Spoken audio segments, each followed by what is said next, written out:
In this video, I'll show you how to back up your WordPress website using the popular plugin Updraft Plus.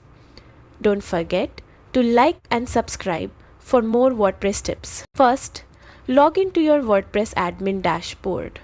On the left-hand menu, click Plugins, then Add New. In the search bar, type Updraft Plus. Once you see it in the results, click Install Now, then Activate. With Updraft Plus activated, go to the plugin settings.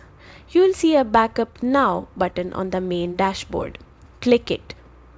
This starts the backup process, capturing your database, themes, plugins, and content. Tip: you can also schedule automatic backups and save them to remote storage like Google Drive or Dropbox for extra safety.